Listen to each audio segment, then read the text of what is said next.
Hi, this is Adam from Small Town Machine Shop.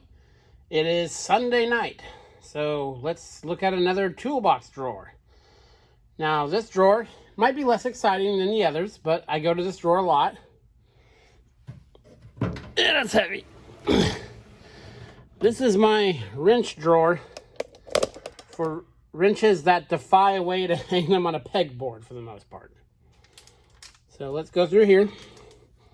Now, I said before, I love this style wrench. I use these a lot. You can put a cheater bar on them. You can whack them with a hammer. They're just bulletproof. I mean, look how thick that head is. Now, with these, what I'm probably going to do is on the very end here, drill a 1/4-inch hole. I know some of you may scoff at that, but that's not going to affect the usability of it at all. And I use these all the time. Some of these I got from these ones with this numbers, I got from a military auction.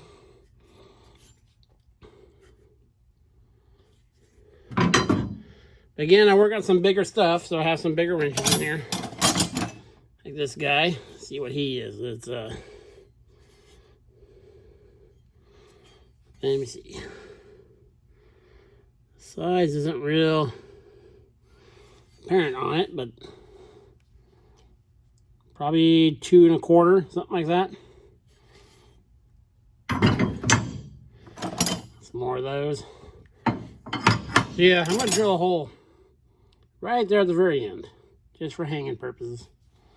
But I love these. I buy these anytime they show up.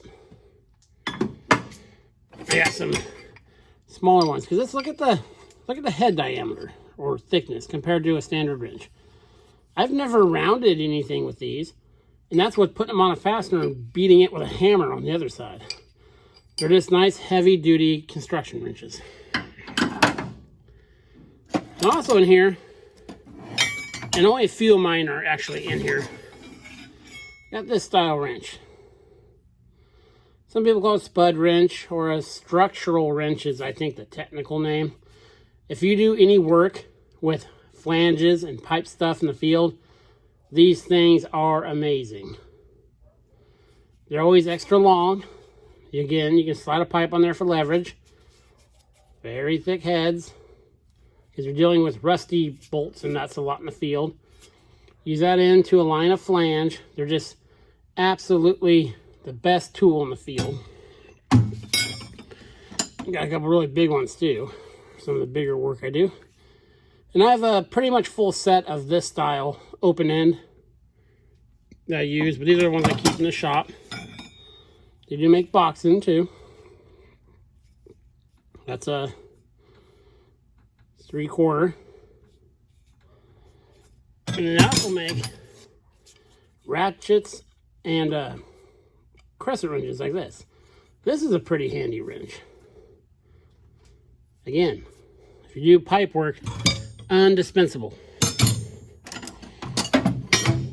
I got a lot of double-sided wrenches in here just because there's no good way to hang them on the pegboard. I've tried, spacing them off that, but there's so many different sizes. But I use these a lot.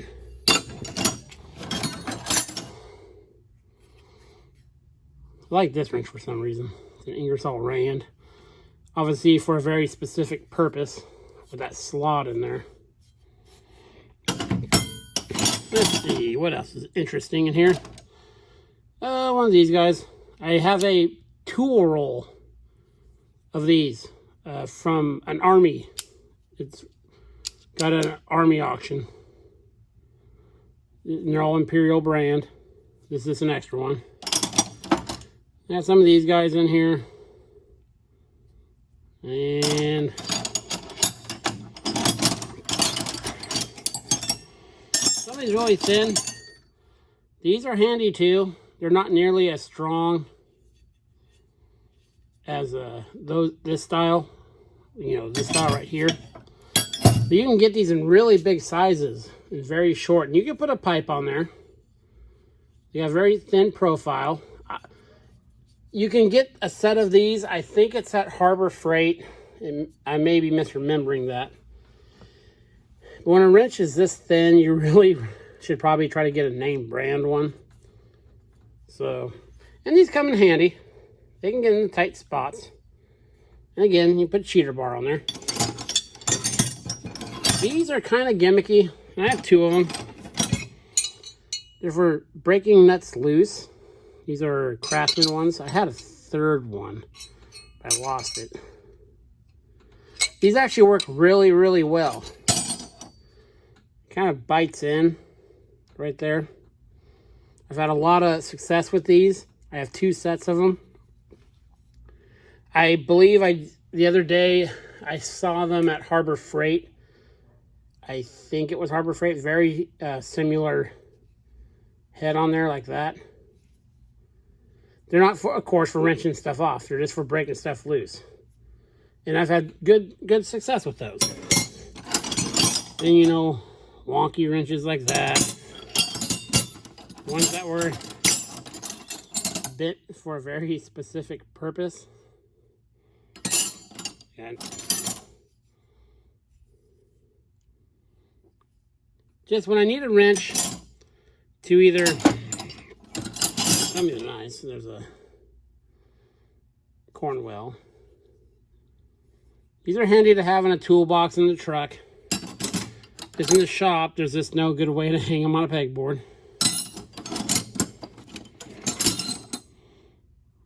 I like these ones where you have the 2 different angles for getting on stuff. You know, we've all been there on those jobs where you can get a 30-second out of a turn or something. Then you have to come across, get another 30 seconds of a turn. So these are nice. I don't have very many of these.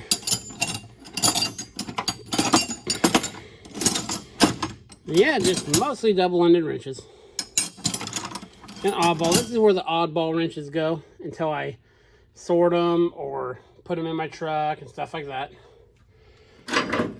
But I would highly recommend, if you do heavy field work with flanges, or I've worked on, when I do work on backhoes and stuff, I use these a lot. These are by far my favorite style of wrenches. I love them. Any chance, every time they come up, I buy them. I don't care if I have the size or not. You can't beat how strong they are. I've never rounded anything with them. Well, that wasn't super rusted and already rounded. Yeah, just indestructible. Get yourself some of these. They don't come up often for sale. I actually got a lot of them off Craigslist. There's a lot of small farmers in my area. So that's where I get a lot of those. I got some from auctions.